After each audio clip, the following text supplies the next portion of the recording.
What's going on, everybody, and welcome to another episode of Hard Work Beats Talent, where we aim to draw upon the insights of our inner circle in order to help our listeners learn from their wisdom as well as their mistakes.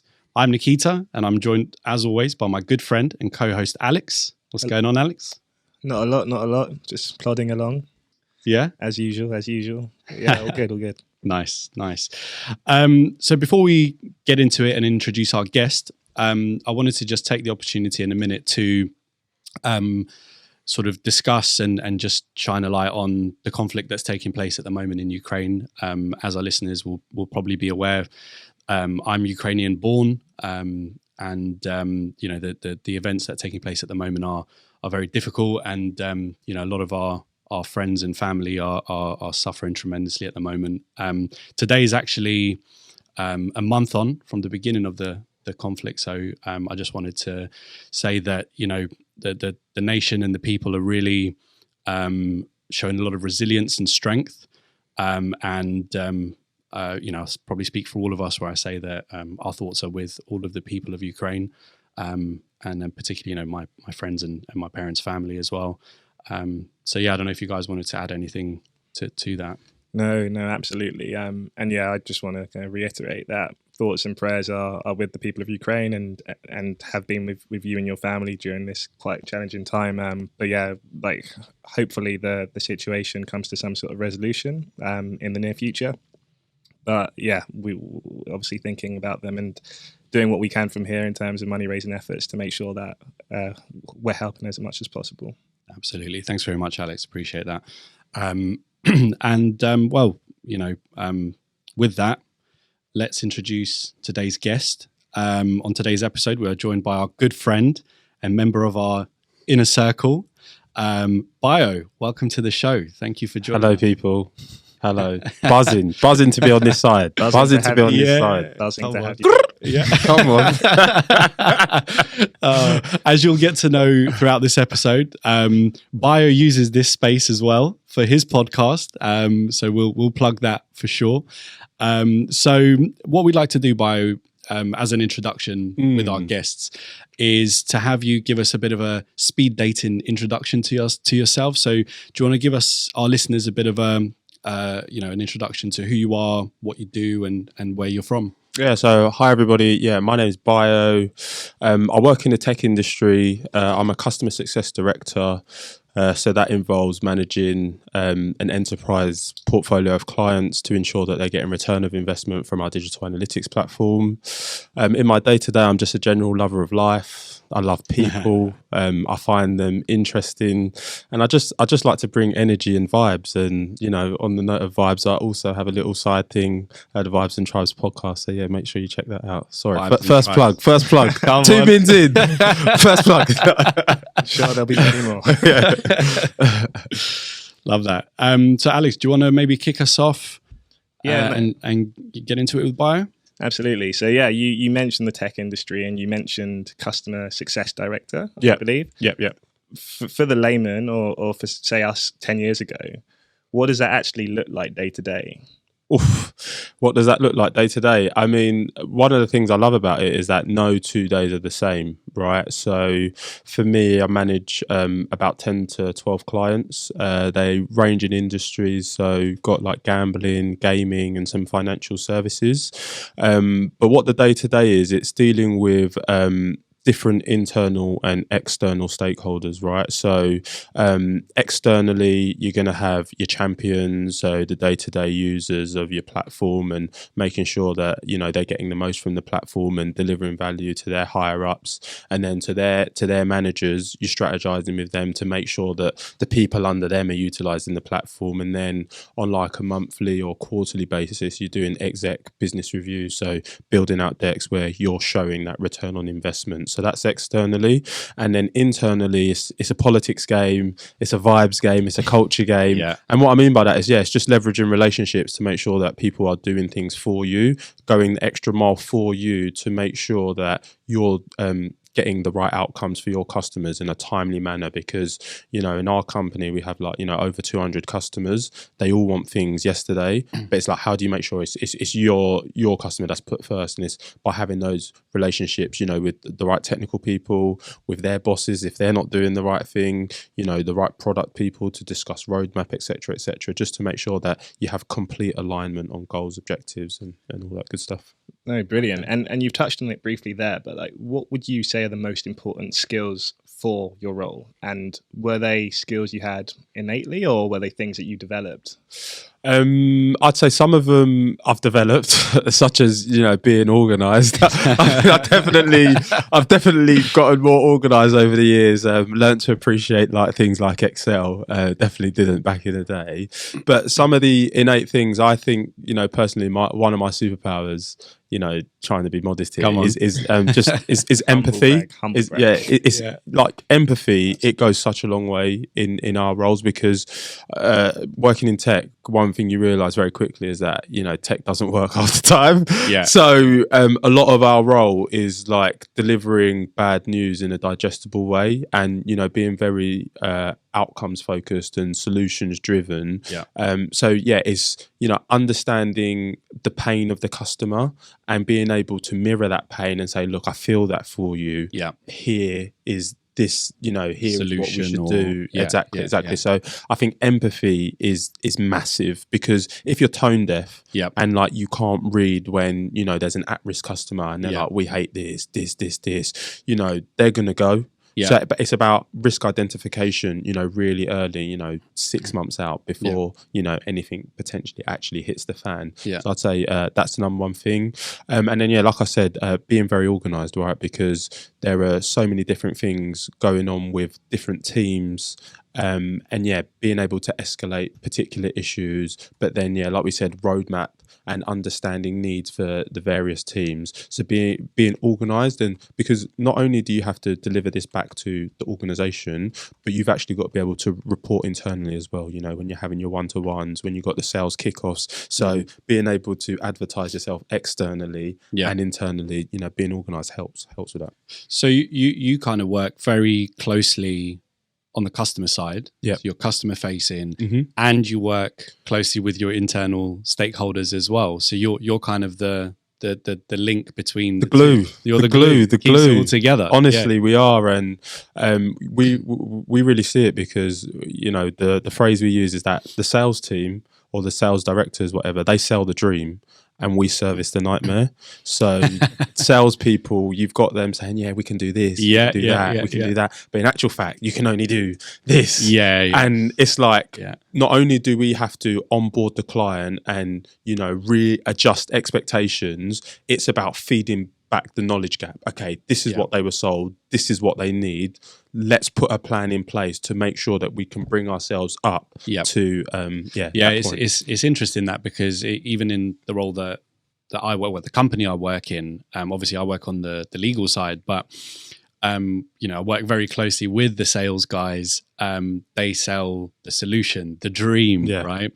And even for us as lawyers, when we're negotiating the actual deal and putting in place all of the terms and conditions for that, solution or product we're selling, we're kind of having to tie the two together and keep people's feet on the ground sometimes. But we work with people sort of in roles such as yourselves as well, where once it's all handed over, contracts are signed, the delivery phase goes out, and I think they have like a tremendously difficult job, because it's not only just what the sales organization has sold, it's also what we agreed in the contract. Exactly. And sometimes there are some gaps, and there are lots of issues that need to be addressed and managed from a practical perspective. 100%. So I completely admire what you do, and it does require a lot of those skills that you mentioned, in particular empathy. And I think also it's quite easy, when people get sort of set in jobs, they get comfortable, it can be quite robotic and lose that sense of empathy and sort of urgency when issues crop up. Yeah, I think just to add to my role, even though it's changed over the pandemic, I think one of the things that I always set out on from university is that Like I always looked at like, I don't know, big bankers or people in really big jobs and like, I want to wine and dine people and go and play golf for a living. Do you know what I mean? Like a bit of a, obviously you've got to work your way up to that, but something that came alongside that was being able to travel with work. And I knew that in this company, I would have the opportunity to travel to clients. And it really just, it resets you not having to go into the office every day, being able to experience a new culture, assimilate for a couple of days, and then have meetings with people in a different culture. Like, you know, shout out to, you know, some of the guys who I see in Sweden, like some of the most friendly people, the most welcoming, they take you out. It's just seeing, all of these different cultures and people. I think that is something that I really need in a job. So, sorry, go on, Alex. Go ahead. No. All I was going to say is that completely resonates with me. In my previous role, travel was a big part, and the reset thing is so true. It kind of breaks up the mundane day-to-day going in and out of the office. And I won't use the name, but we used to kind of almost refer to them as work holidays. Once the job's done, the city's yours to explore. Exactly. On the skills, though, before we do move on, what you were describing also sounded a lot like strategy and a lot of communication being important. Yeah, 100%. And I just wanted to touch upon that, because it's all well and good, yes, having that empathy, but you've always been a sociable person and someone that can get on well with people. And I think that's probably played into how successful you've been in your role. Yeah, 100%. I think even if I look at like my company and like my progressions through, this might sound crazy, but I think some of the promotions I actually got were through people internally lobbying, like, how has Bayo not been promoted? Yeah. And it's like, I'm on to my manager. Yeah. Other teams are on to my manager. And like at the time you don't realize like, oh my God, like people actually want to see me like succeed and do well. And it means a lot to you, you know what I mean? Yeah, like the communication, I don't know if that can be taught. And, you know, to your point, like, I think it just stems from, I just like seeing people smile, man. Yeah. And I've always tried to, you know, be a bit of a joker. And I can't describe where it comes from, man, but it's definitely helped me get to where I am. I think just to draw on, you know, what we talk about a lot, you know, on this podcast, and really like the concept that we're trying to bring to the foreground, you know, that sort of natural talent will only really take you so far. You know, certainly my opinion. And those softer skills that you're talking about, you know, the personability, communication, you know, sort of building relationships with people, that's the sort of the level up kind of characteristics that are really important to hone, particularly communication. You know, if you can communicate well, you know, you're deadly, really, because the relationships you built within your organization, you know, that's created that sort of leap where your colleagues are lobbying for you to progress. Yeah, you it's know? crazy. It's crazy. I think it's awesome. Completely. And just one other thing on that. So in kind of the legal sector, we refer to it as sponsorship. People who have conversations in the room that you're not quite yet ready to enter. So people lobbying on your behalf, as you've described, and the importance of that for career progression can't be understated. When you kind of described kind of how you are at school, at work, it reminded me a little bit of kind of back at uni where we met, and how I don't think and in some respects, yes, the bio has changed, but there are a lot of commonalities between how you would lift the energy, lift the spirits, get on well with people whilst on a football team, and similarly to what I now see with you in a professional capacity whilst working hard in both senses, maybe less so on the football pitch. We're trying to get back on the football pitch. But what I don't know if you can comment on that. Like, do you think there are any things you might have learned, say, beyond the curriculum that you've taken into your working life? That's a great question. Any things I've learned beyond the curriculum? Yeah, there's so many actually. I think one of the key things I learned early on is that, how do I describe this? Like, there might be like real low moments in your life and you might think that it's the end of the world. But guess what? From that moment, like, there's another moment. Yeah. Like, and you're talking about professionally and personally, right? Professionally and personally. And I think when I think one of the things, that I've taken is like just the focus of energy, right? And I think a lot of people, they gossip, or if something doesn't go their way, they curse, and they're like, I can't, like, or they throw shade and they hate on people. I never look at things with a negative mindset. Yeah. It's if I don't get like a job promotion, which has happened to me in the past, I don't say they don't know what they're doing, they flopped. Yeah. It's okay, this person has got me this time, where do I need to improve so that doesn't happen again? Yeah. It's like a mindset thing. And they don't teach you that at school. I think it's just the people who I've surrounded myself with, you see that they're doing extra. They're just doing more. And when you have like a level head and, I'm like quite analytical, like I'm not like bloody Rain Man, but like 1 + 1 = 2. And I mean that in the sense that like you can see people when they're working hard, right? And that hard work, I know you're saying hard work, but hard work does beat talent, honestly, man.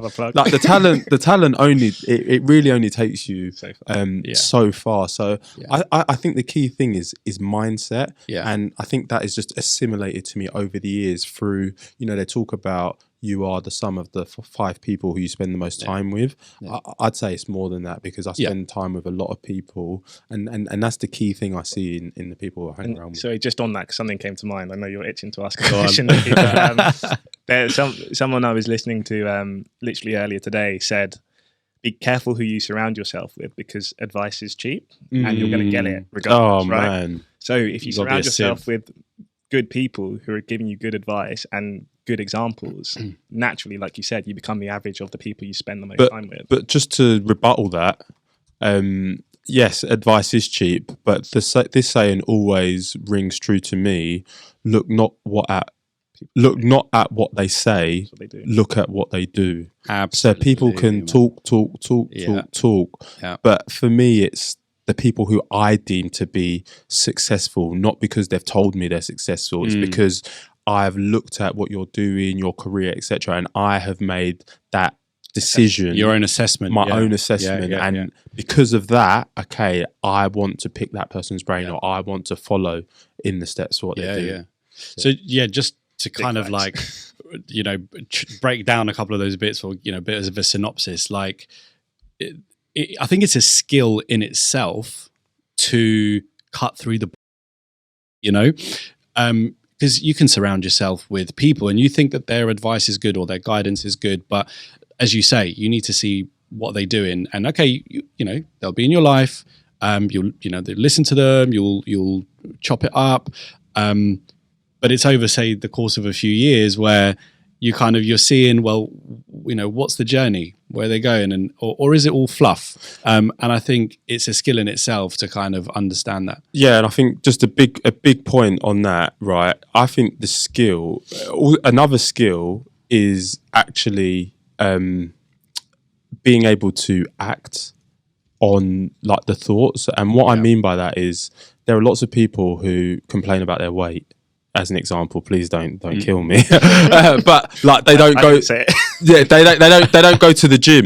Do you get what I mean? Yeah, and it's just like my brother's a motivational speaker, and he has loads of quotes. And one that he always says is that to get things you've never got, you need to do things you've never done. Absolutely. Right? Yeah. And it's like people can say that I want to be successful, I want to be this, but like, what are you actually doing to be successful? Yeah. And once again, it's like a mindset thing, right? Like, there's people who I've known, shall I say, and it's just a lot of fluff. Yeah. Right. You need to have the vision, but then take action. Absolutely.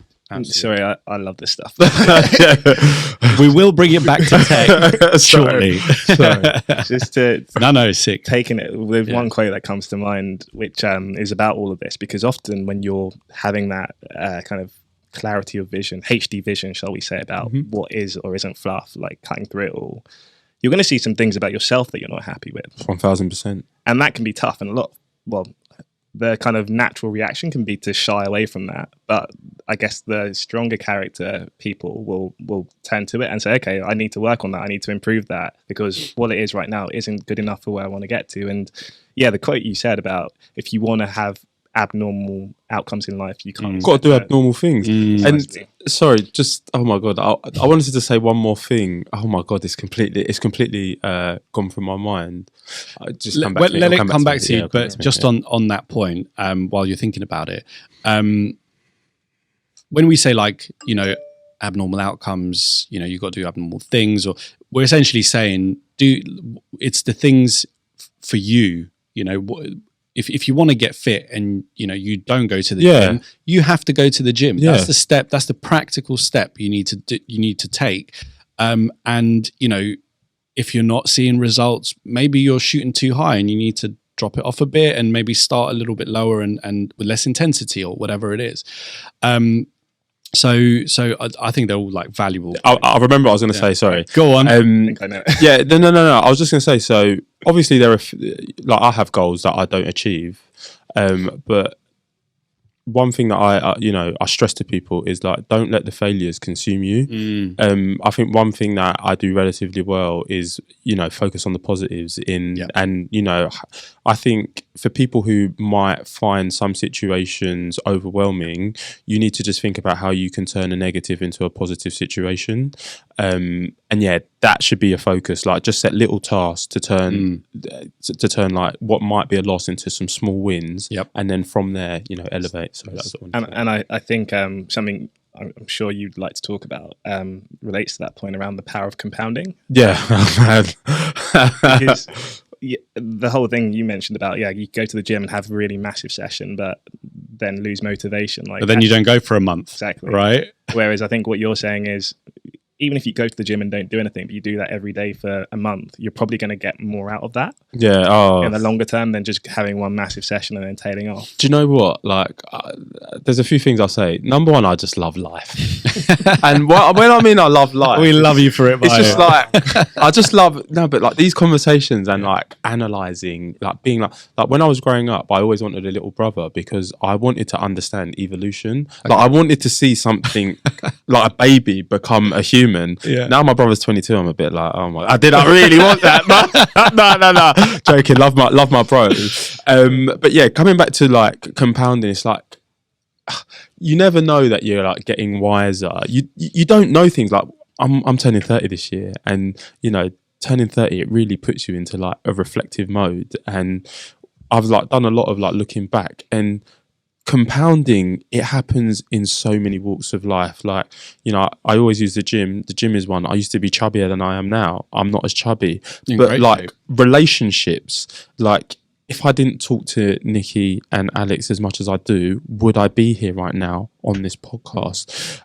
You look at work, like if you just go and work 9 to 5, because I came in early, actually at my job, right, in my first role, I'll never forget this, like 2 weeks in, my boss at the time, shout out Jamila, I've done this before, she was like to me, she sat me in the room because like I was like falling asleep, I was a bit sloppy. She took me into a room and she's just like, you want to be here?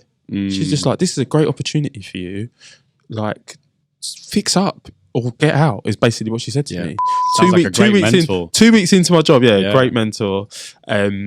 And you can go one or two ways. You can be like, who's she to talk to me like that? I'm gone. Bang. And you know what? I know so many people that would do that. It's ridiculous. Like, you're not going to talk to me like that. Oh, I don't need this job. Yeah, it's ridiculous. But like, I looked up to her. I saw how successful she was as a woman in a male-dominated industry, how intelligent she was. Big. I was like, and also you're thinking, shit, I don't want to be like jobless. Yeah. I need to fix up here. Yeah. So I came like honestly for like the next year and a half, I was like the first one in and the last one out because like it was fight or flight, right? And then I got to a stage where like I said, I got promoted and then I got promoted again, and that was like a real pivotal moment for me, having that person, because people get complacent, like, and you don't know you're being complacent until it's too late. But having that mentor mentors are a huge thing, and it's something I don't think I have enough of. But having people to challenge like your way of being, I think it's really important, definitely in your formative years as well, because you just don't learn as much, and you need that fear. I think of You need someone to light a fire under your ass. Honestly, right? you do, man. Sorry, no. Back to tech. That's what I was gonna do. Do you have any other questions before we? This is obviously this is a great conversation, and it's absolutely fine that we take it where it goes. But I think this particular stage, because we really want to give our listeners like value in terms of career choices and things like that. So just kind of give them a bit of a better understanding what being in like tech involves, what's the industry like. So we've talked about skills, empathy, strategy, organization, relationships, and we've talked about that a number of times already with people. Kind of when you started the job, obviously you had to hone some skills, like the organization and the kind of more project management side of things. Did your employer take time to develop those skills, or did you kind of have to be proactive yourself and develop them as you progress through that job? That's a great question. It's definitely a bit of both. Obviously your employer needs to develop you to a point that you're competent and you're able to, like when I got to my company, I was like person number 20. Okay. So it was like there isn't a lot of process in place, and then you're building the process for people who are coming in. But that being said, there were people above me who were putting in some of the building blocks, but then you're contributing to that. So we had something called the Wikipedia, and like if there was a process that wasn't on there, and you were like, "Oh, why isn't this process there?" Guess what? You had to put the process on there. So like it was a great learning curve, but then you also have the wiki to learn. But yeah, going back to it, I think another thing you need is resilience in tech, because you're never going to just go into a sales role or a customer success role. I think for those people listening, you're always going to need to start in business development or so BDR or SDR. And that is what I started in, a sales development representative or business development representative. Is basically the same thing, and that's cold calling. So recruiters will know this well, but a lot of recruiters go into tech sales because they have transferable skills. You need to so like for the first year to year and a half, I'm like cold calling, cold emailing, like sometimes you get through and then you're pitching. But what I found, obviously that really like tests your mettle, because you've got people who don't want to talk to you, and then when you get the opportunity you have to sell them. But I found that I got a lot of joy at like conferences, because people, they're there for a bit of a jolly up, they're on the company dime, but then they're actually there to learn about technology. So so where you're going from people on the phone who don't want to talk to you, people are at this conference because they want to learn about these new technologies. And I learned so much at the conferences because, once again, like, I'm a very like visual learner. So looking at people's expressions, seeing that, just it's data, isn't it? And so much data is coming through on like what works and what doesn't at conferences. If there's an option to go, you always have to go. Be proactive. Be proactive. Yeah, absolutely. And you touched upon it a little bit before in terms of the traveling, but I was just curious as to like what the most interesting parts of your job are, and then also like, if you don't mind, talking about some of the benefits of maybe joining the startup early, which gets brought out. Like, that's a really good question, because I think when people are looking at potentially going into tech, they kind of want to know what they're getting into, and you can offer first-hand insight into that. Just before I do, so I'll make sure I answer the question. Can you just repeat it? Firstly, like, what things do you enjoy most? So you mentioned the traveling, but anything in addition to that, and then some of the benefits of joining a startup early. I can answer them both together, actually. So one of the benefits of joining a startup is that you get given more responsibilities just through sheer necessity. So where you're at bigger companies, it will take you way longer to progress because there's so much structure in place. It's like a blessing and a curse in that, sometimes you wish that there's a little bit more structure in place, but then you're just exposed to so much. Like I remember when I was like a junior account manager, I was like working for a senior, and I was an insight analyst. I was having to put together insight reports, but then that deepened my knowledge of the product. And then I went from insight analyst to like solution support. So I would like, open up, inspect elements, and need to understand a little bit about JavaScript. Not that I remember much of it now, but I was just opened up to so many different aspects that if I was at a more established company, I don't know if I would have. Obviously, there are some drawbacks from being at a startup as well, such as the fact that, like, I mean, my CEO would hate me to say this, but like we didn't have a set pay date for like many years. So like one day we'd get paid on like the 18th, and the next month we get paid on like the 31st. And he'd be like, "Don't ask, it's coming, it's coming." But we always got paid. We always did get paid, to be fair. But we were literally like hand to mouth, like until we got like some funding in. And then going back to that point of actually acquisition, right? So I was fortunate to go through an acquisition in 2021, and you don't understand, like, just very briefly hold that thought to explain to people who don't sort of follow what we're talking about when we talk about acquisition. It's the company that you work at has grown, developed, and it got to a point where investors or maybe a bigger company wanted to buy you for either your client base, your technology, whatever it may be, everything, and they acquired your business that you worked for. And just in addition to that, because I think it won't make sense otherwise, part of your payment structure up until that point involved share options. It does. And to give clarity on share options, for those people that have it, really read up on it, because until that happens, you don't really care, because it's it's not physical money. And it's I mean? You're going into it with a long game. Yeah, exactly. You definitely are. You definitely are, because for me, in order to do my job, and I'll say this like every person I talk to, I have to believe in the software, and believing in the software means that it's going to get to a point where it is going to IPO or get acquired. I don't understand people who can like work for like dry companies just to like get a paycheck, but that's here nor there. Coming back to the share options, so basically a share option, what it does is it gives you the option to purchase a share at a specified price. So let's call that price £1. Right, so regardless of how much the share is worth, you get to buy at £1, and then when the company is acquired, etc., let's say the company is acquired at 20 per share, you make the difference. So you would get 19 for every one of the shares that you have. But then there's loads of things like vesting schedules and like how many shares actually vest over the period of time. So obviously having share options, it incentivizes you to make sure that the company is successful and to give blood, sweat and tears. Well, you're literally invested in the business, right? You're not there just for a paycheck, like you say. Exactly. You're invested. But I think, thanks for that explanation. I think one thing to draw out from there, though, is unlike a lot of careers, you get that lump sum payday, right? And continue working potentially if all goes well. Yeah, if all goes well. But one thing that has been made clear to me is that acquisitions and IPOs are not the norm. So I'm actually like in a very privileged position to have gone through that and received what I have, because there are lots of companies with, a dream and investment, but they don't, it doesn't always work. You might have 100. I mean, tech now is so big, right? There's so much out there, and out of 100, maybe 10%, probably less, will be acquired or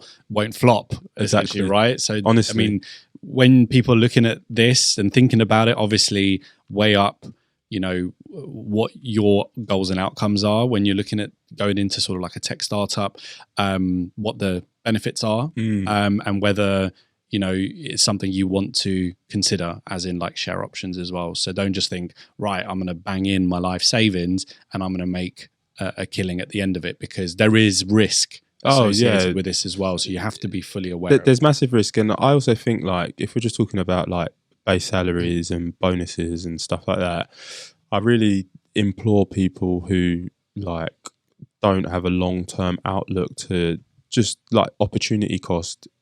Are they going to be beneficial? Like I've just had a friend who he was talking to me about taking like significantly more, and I was like, he's like, it's going to be significantly more, but I'm going to have to work harder. And I'm like, is it going to change your life then? Like, is this really what you want? I mean, obviously the extra money is going to be great, but do you want to work Yeah. so you really have to I think this topic, I've got like a keen interest in it myself, but I think we could probably have like a conversation on one of our other segments about thinking about income tax, salaries, you know, and sort of when you get, you know, let's say you're in the sort of lower tax band and you're on the cusp of crossing over, you know, there are certain considerations to make. Like you say, is that extra 5K worth the extra time when...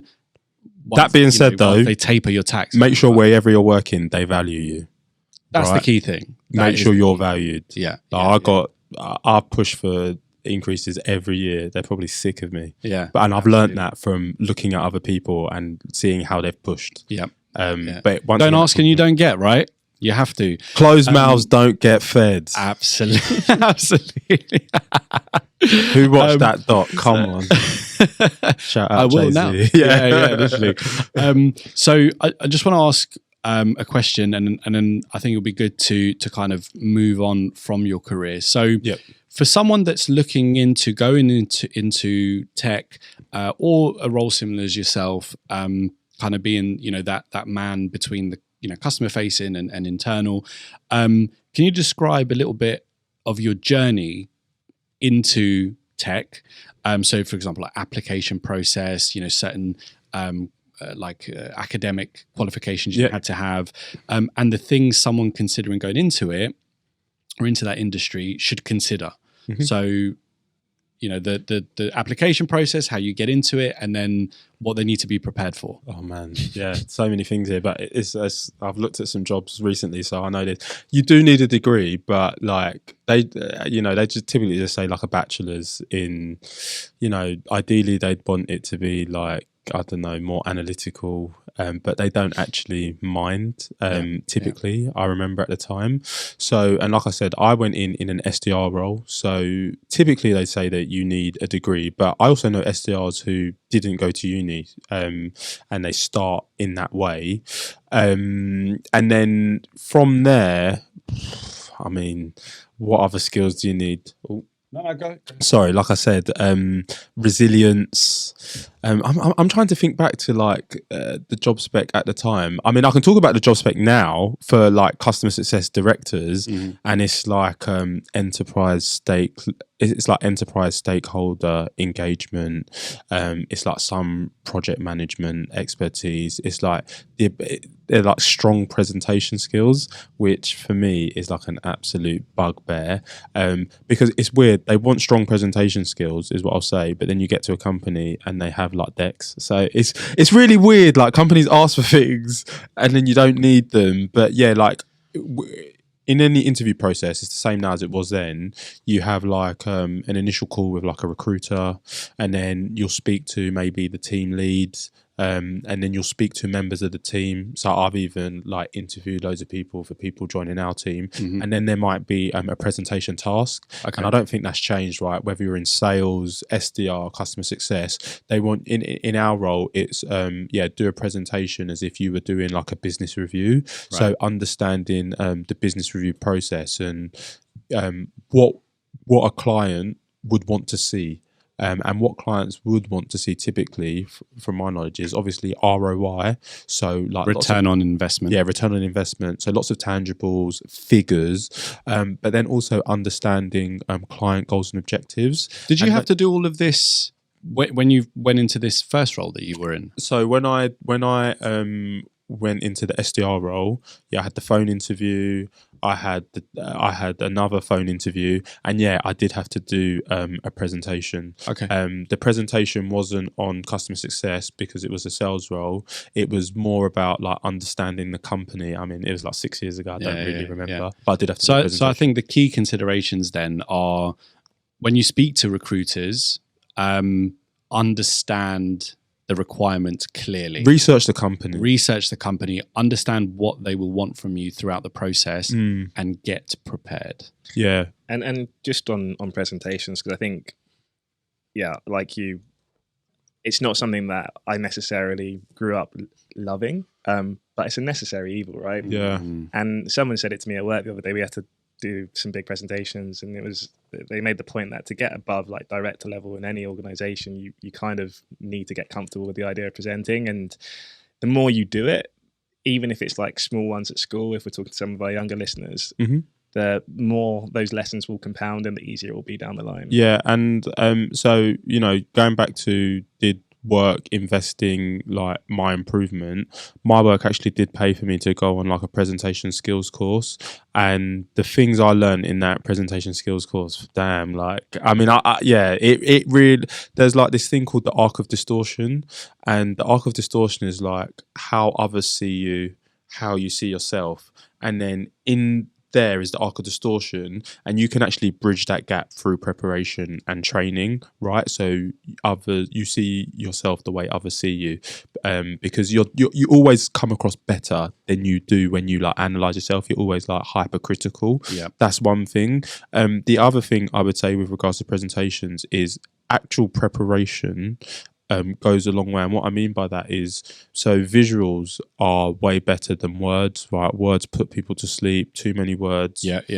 So having pictures, compelling pictures, and being able to talk about them, that comes through preparation, right? If you study, okay, this is what I need to say on this slide, but people don't study, right? They just want to read off the slide. It's lazy. It's so and lazy. That's what it comes back to, right? Preparation. And I remember in that presentation, it was like, it was so visual. It was like, oh, did you want to know someone like died? And they were like, how familiar are you with like the bookies odds? And it was like, to you, this thing, it might not seem like a big deal, but let me put it in context. The chances of Leicester winning the league in 2016 was 5,000 to 1. Yeah. That was 5,000 to 1. Yeah. And this has only been priced at 100 to 1. So the chances of Leicester winning the league that year, it was 50 times more than and it was like, it was so visceral. And it's like using cultural references to really drive home statistical differences. I think that's like a big takeaway. No, that's really interesting. I think a lot of food for thought there on presentation skills. Just wrapping up on what you do now then, what does your future career hold, do you feel? Oh, great. So I'm actually, so this is crazy. So I was on holiday in Barbados in Feb, and I started reading. Yeah, I started reading. Maybe that 10k pay rise. that extra £400. I come across like such a waste man. But basically, I read or started reading The 4-Hour Work Week by Tim Ferriss, and it comes back to work-life balance and what you're actually doing with your life, right? And I basically got to a situation in my life where I'm on a career break now. As of this present moment in time, I'm taking a career break while I analyze my next move. I think for me, I want to continue doing customer success, and if I do, I want to move into like FinTech, so financial technology, because I like Bitcoin, crypto, but I think just payments and money, money is where the money is, obviously, but like technologies around it, they're just booming at the moment, and I find it really interesting. And it's like, once again, referring back to the book, you don't want your work to seem like work. You want it to seem like play, right? And I feel like working for a fintech firm will give me that satisfaction. So taking some time out, but then I'm going to start looking for companies in that industry. On the side as well, obviously, got my podcast that I'm trying to kind of drive forward. What's it called again? It's the Vibes and Tribes podcast. And actually, both Alex and I have been on it in the past, so check that out as well. Hopefully they put the link in the show notes. Yeah, of course. I'm actually trying at the moment to put that theory of compounding to the test. And it's like I'm trying to like tweet every day, which isn't happening, and just build my presence there, because I basically want to see, by the time I've landed my next role, I want to see, what side streams I can potentially, what extra side streams I can potentially kind of start to utilize and deliver for myself, because ultimately the goal in life for me is time, right? So what does the future have for myself? It is to have unlimited time, man, to be so financially free that I can do whatever I want on any given day. That's what the future holds for myself, time. And big respect for you saying it. Two things. Firstly, your career break doesn't sound like much of a break. It's Yeah. And secondly, I really respect you saying that, because I'm hoping we play this back in 10 years time. And Oh, say, man. he said, Yeah. Yeah. he said, he was I gonna hope get you're there. going to have a lot more time on your hands to do these things. No, 100%. You know, because I think a lot of people think, right, I want to like either side hustle and make my money and get to the bag so that I can just be free and Do nothing. do what, Yeah. right? So, and I think it's like, what my perspective is free yourself up, or have the objective of freeing yourself up to do the things that you really love, That's it. whether it's purposeful or, you know, just the things that bring you joy and satisfaction in life. And, you know, Absolutely. I think we're on a very similar journey ourselves, Nikki and I. We've spoken about similar things. So it's great to hear that you're thinking similarly, and that you've got the time now to actually try and put a plan in motion. Yeah. It's daunting, but I think one of the things I've learned, especially with my podcast, and just things in general, I think the hardest thing to do is start. Yeah. But once you start, things just like fall into place, and you just learn on And the you job. learn. Yeah. Yeah, and it's just about,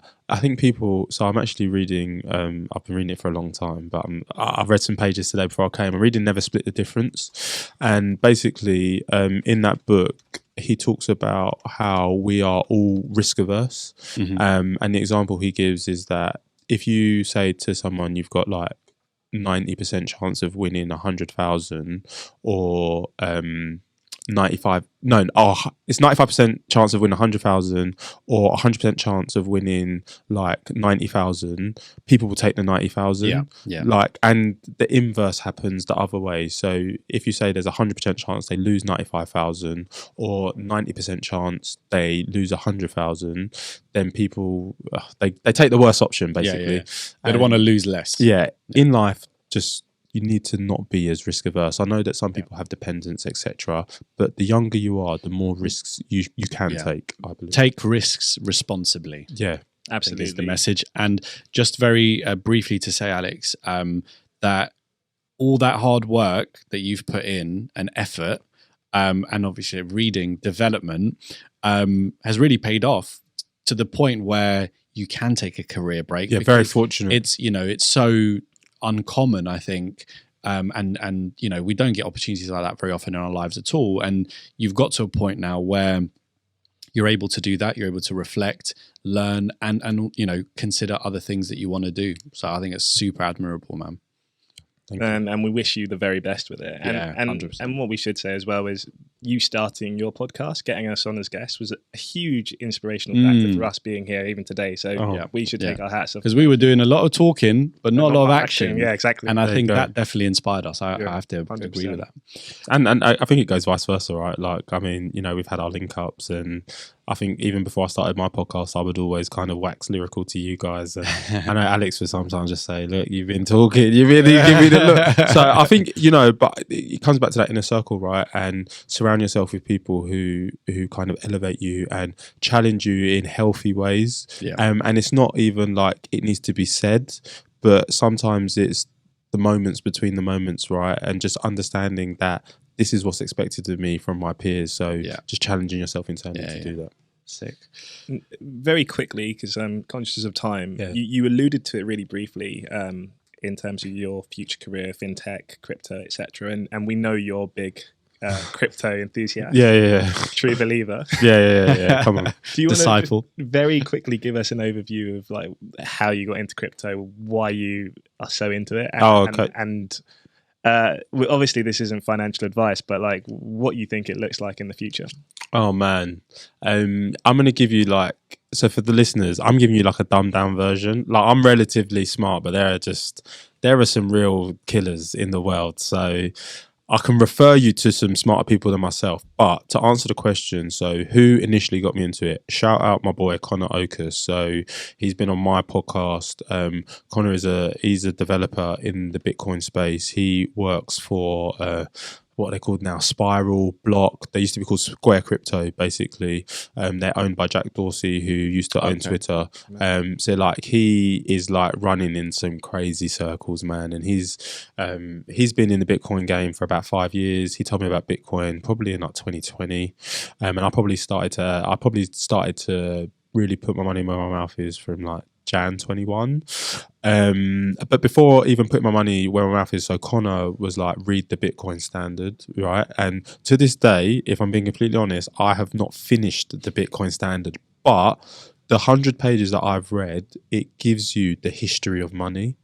And when you understand the history of money, you understand, in my opinion, the necessity for something like Bitcoin. And, you know, just doing your own research, like, you know, for the listeners, we're in 2022.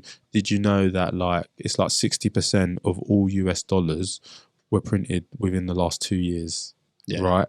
Yeah. And when you understand monetary policy, inflation, etc., you realize that the current model isn't sustainable, right? And if the current model isn't sustainable, what are the alternatives, right? Yeah. Bitcoin is an alternative. Crypto generally. Crypto, Bitcoin is king. Okay. Crypto is I know nothing. Crypto is the space.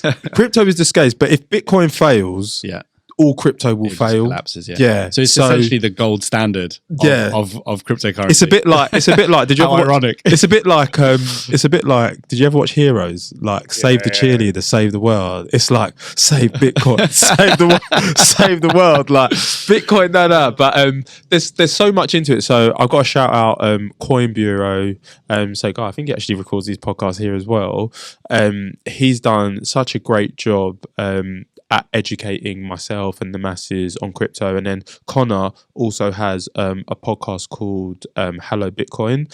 And you know, talking about who got me into it, Connor, he's actually speaking at Bitcoin 2022 in Miami, which is in a couple of weeks' time. So when you have those kind of influences, and then you do your own research, right? Because you can't just invest in something because somebody says invest in it. You have to do your own research and then go into the future, right? You were saying what does the future hold? Bitcoin is going to be the currency. And what do I mean by that?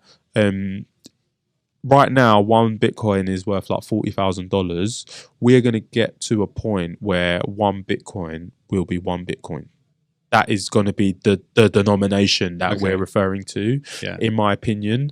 You've got a lot of governments and whatever trying to create their own like central digital currencies, but they're not going to work because they're not decentralized, right? Bitcoin's power comes from two things. One, it's decentralization, and the second thing is its scarcity. The fact that there's only 21 million and that you can never ever, you know, inject more into the protocol. So my vision is that one Bitcoin will become one Bitcoin, and what that is theoretically worth in today's money, will be millions. I thought he was excited talking about the growth mindset. I know, literally. Sorry, you can see why I want to get into FinTech. No, that's wicked. That was a great synopsis.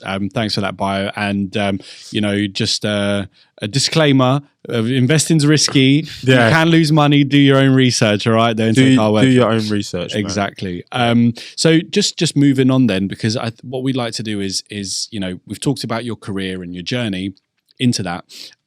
We'd like to understand a bit better sort of where you came from, your familial structure, you know, your parents' background, and some of the key influences in your life, in your personal life that brought you to where you are today, to give our listeners like a bit of inspiration in terms of, you know, okay, some people might come from some privilege and they win or they don't, right? But also you can come from certain other socioeconomic backgrounds, you know, and different, you know, ethnic groups and things, and still kill it like you are. So do you want to give a bit of a I mean, where do I start? And we can talk about this for a long time. But it'd just be good to get like an overall, so I'm Nigerian. Shout out Nigeria.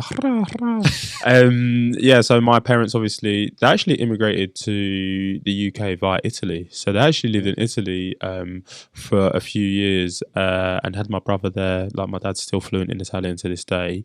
And then they came over to the UK in like the 80s. Okay. And then so I was brought up. So initially like born in like North London, lived in Tottenham for like the first 2-3 years of my life, and then when my parents, made the decision to move us to Essex, more like East London, Essex, like a place called Chadwell Heath. From when I was about 3-4 years old, to kind of move us away from like North London was Tottenham was ends. It was scary, and our parents, they really prioritised us and tried to move us out of that situation. Not that Chadwell Heath's much better now, but but grew up in a place called Chadwell Heath. What can I say? My dad, he worked for the Unison. My mum was a teacher. Didn't come from like much, but at the same time, didn't really want for anything. What I'd say is I always had a roof over my head. I always had meals. Could always have crisp. Maybe if I wanted, like, I don't know.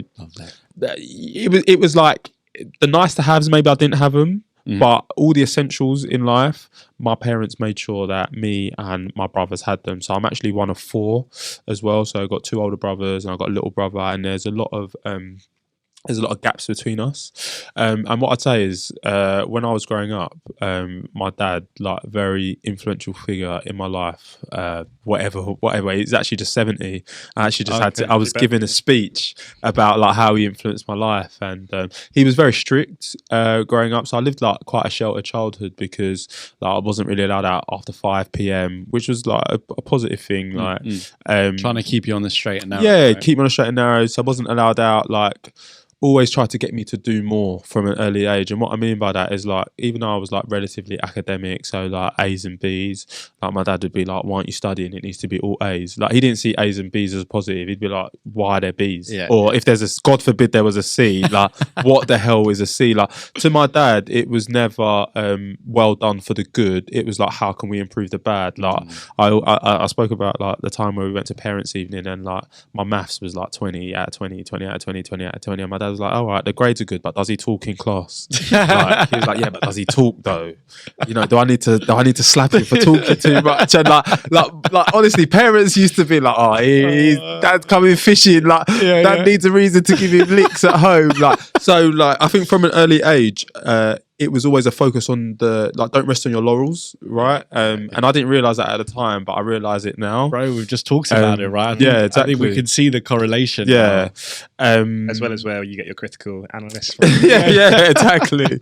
That was, had a good upbringing, and then went to University of Southampton, did economics and management, essentially I worked all through uni as well to like fund myself. Like, I liked living, I like going out, but my parents obviously couldn't just send me unlimited amounts of money, so I had to have jobs. I think the main things I'd say, like going back to my dad, like he always wanted me to be like a doctor or like an accountant or whatever.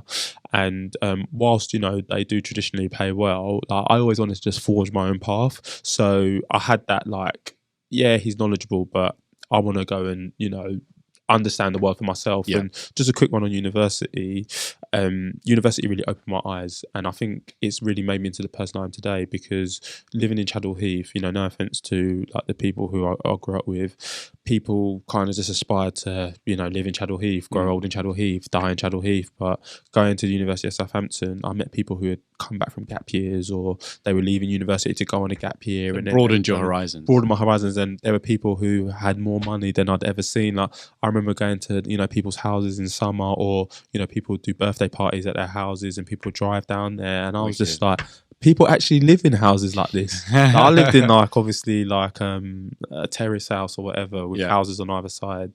I didn't understand people who lived in houses with names, or there weren't neighbours. I'm like, what the hell is this? And getting a taste of that, it was like, all right, what do I need to do in life to get me some of that? It was like, it's not I'm jealous. It's okay, I'm now going to go and grab myself some of that. So uni gave me even more of a fire to be successful. Amazing. That really resonates with me, and I think I spoke about it when we did our podcast together.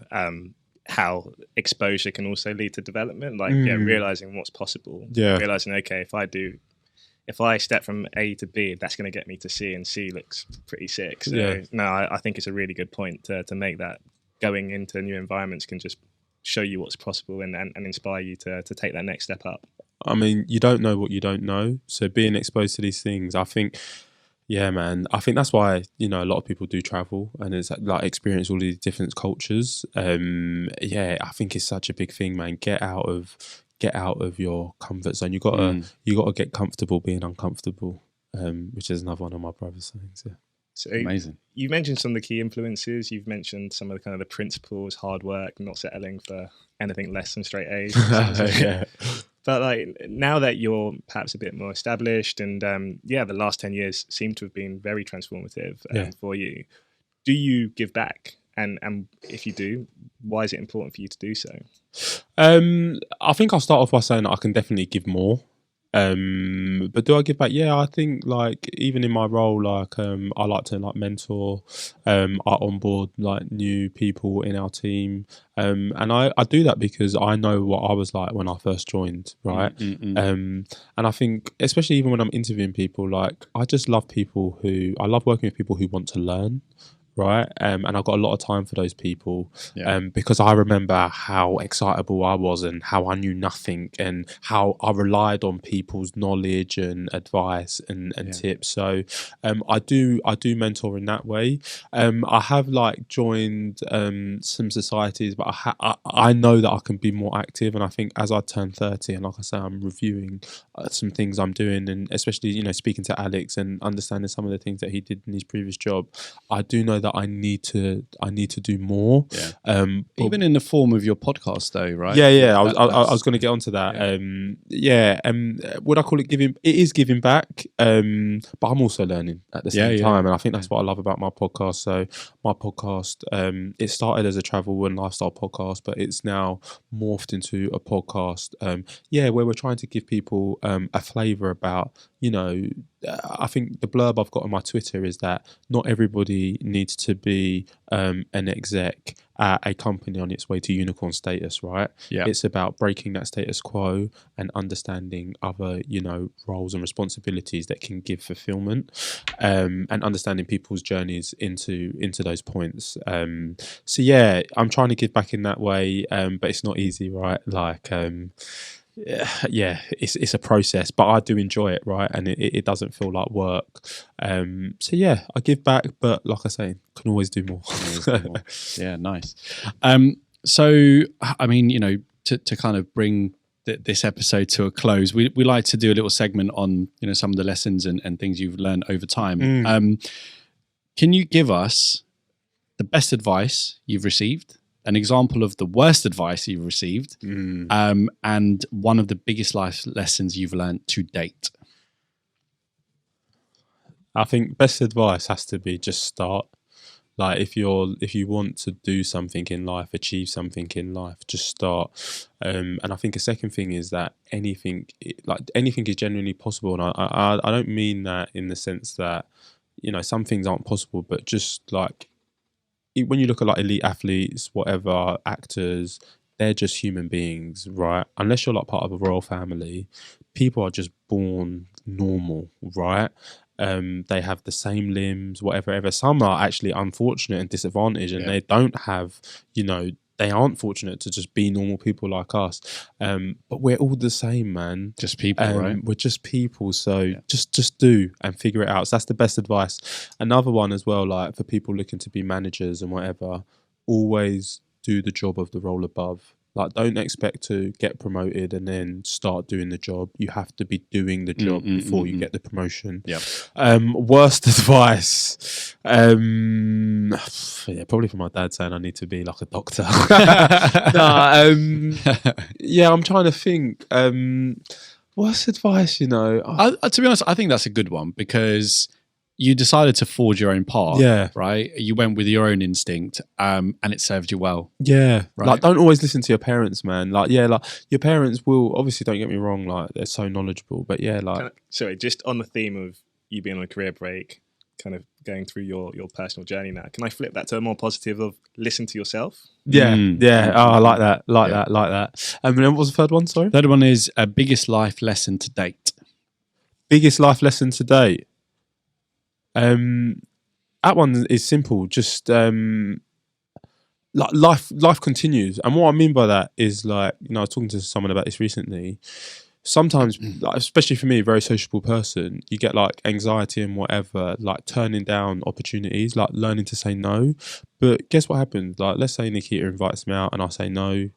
Next week comes around, Nikita's going to invite me out again. Like FOMO, it's such nonsense. Like, if you stay true to yourself and like you understand like your friendship groups, not turning up to one engagement isn't going to make or break a relationship. So don't let insignificant things weigh you down. Like, I'm a big believer of like reserving positive energy and then channeling that into what you do. So life lesson is, just reserve your energy for the right things, man, and good things will happen. Love that. No, that's amazing. And just to wrap up, we ordinarily will ask our guests about books or podcasts that they're listening to. Oh, You've man. mentioned a few. Yeah. To do something a little bit different today, I'm going to flip it to, if you could have 3 dinner guests Oh, tonight, wow. Okay. who would they be throughout history as well, and why? 3 dinner guests. Wow, I didn't think you would ask this. I think I'm a massive football person, so I would have Sir Alex Ferguson as a Manchester United fan. Like his man management. Like, I've read his book. All the personalities that he's dealt with, the success he had with some awful teams. I think I could apply a lot of what he speaks about to my day-to-day life. So I would have Sir Alex, and then next I'd probably go like. I think I'd have to go like Satoshi Nakamoto, you know, even though we don't know who Satoshi is. Like, to understand The like, crypto guy, right? yeah, Or the creator of the creator of Bitcoin. Yeah. And then I think female empowerment, two keep coming to my head. Like, I'm going either Oprah Winfrey or Serena Williams. Sick. And it's just because of like black women, just what they've done and where they've come from. Yeah. Like, to what they've achieved, like both like billionaires, I believe. Because so yeah, like, definitely you need like a strong black woman. I'm saying football, and then Satoshi for crypto. 3 game changers. Absolutely. And you know, like, not your conventional ones as well. I'd say, you know, everyone's has their kind of, you know, kind of more conventional ones, but no, that's sick. I like that. I wonder how the conversation between the 3 of them would go. Yeah. I don't know. I'd just be listening. That's for sure. Yeah. Listening and taking notes. Just take it in. Ferguson investing in Bitcoin. yeah. No, that's amazing. Bayo, thank you so much for joining us. Man. This has been a wicked conversation, very inspirational. I've enjoyed it. Got to know a lot more about you as well. And we'll definitely get you on again, because I think there were a few things we're going to want to dive a little bit deeper into. My pleasure. And yeah, so listen, for everyone listening, Hard Work Beats Talent podcast is the handle on YouTube, you know, Spotify, Instagram, all the socials. So check that out. Show love. Please. Show love, like, subscribe, comment. Please All of interact. From a podcaster, I know how much it means. They're going to look at all those comments. It will give them energy to keep going. So please, And listen, do you know what? I'm going to put this out there.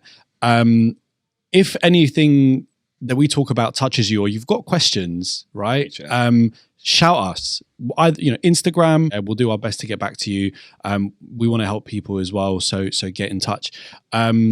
Amazing. Well, listen, thanks guys. It's been a great conversation. Love. We'll catch you on the next one. Always love. Thanks, man. Over and out. Yeah. Over and out. Cheers.